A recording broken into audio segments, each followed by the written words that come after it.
5 seconds. Unfortunately, the proper development of affiliated colleges has not received the attention it deserves. The vast majority of them is in the private sector and is subject to its strengths as well as weaknesses. While some colleges in metropolitan areas are very big, about 45%, have an enrollment of less than 500. Higher education is spreading to rural areas. The proportion of such institutions is tending to grow. As in size, they also show a very wide range in quality. Many of these institutions have low standards due to poor facilities and mediocre staff, while some are outstanding institutions which can compare favorably with university departments.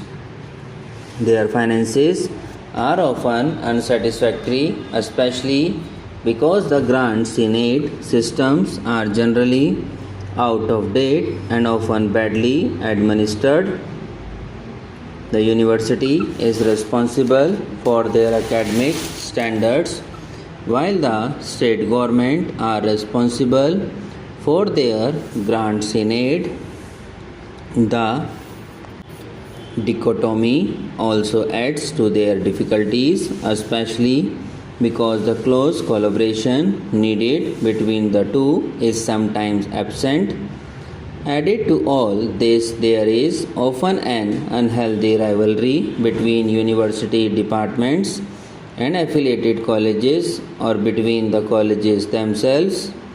I am of the view that in the larger interest of improving standards in higher education, it is necessary to concentrate for the next 5 to 10 years on improving the quality of affiliated colleges. Several measures will have to be taken to this end. The location of colleges will have to be carefully planned so as to avoid the creation of small institutions which tend to be uneconomic and inefficient. Our attempt should be to ensure that within about 5 years of its establishment, each college must have an enrollment of not less than 500. The courses to be provided in colleges should be carefully coordinated, especially where a town or city has more than one college. Intensive programs of in-service education through summer institutes and other means should be developed for the staff affiliated colleges. The system of grants in aid should be liberalized so that the colleges can afford to have adequate staff of high quality as well as good teaching facilities. The universities should strive to assist the colleges to supplement their facilities through common programs, and a much closer liaison should be built up between the universities and state governments in a common program to improve standards of colleges in the country. Delhi provide, I think, a good example of what the close collaboration between a university and its colleges should be.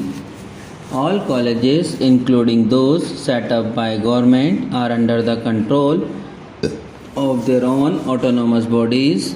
The remuneration qualifications of teachers in the colleges and university is the same, and methods of recruitment are similar.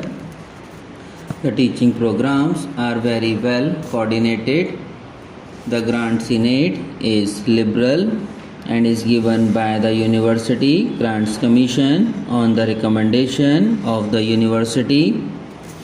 The results of this approach have been outstanding, and the Delhi colleges have given a much better account of themselves than in many other areas. It would be a good thing if the Delhi model is adopted elsewhere, also in other metropolitan areas and big cities in the first instance, and then generalized to other areas in the light of experience gained. It would be untrue to my part as a university man if I did not share with you some of my ideas about the chief concerns of a college as a center of higher education in its educational work. The first thing that comes to my mind is its concern for the individual and the spiritual. This may sound a little out of fashion, but I feel it is a vital concern. There is a dangerous tendency to neglect the things of the spirit in the overemphasis on material welfare. The final justification of education is an enrichment of life for individual human beings and the full development of their spiritual potentialities.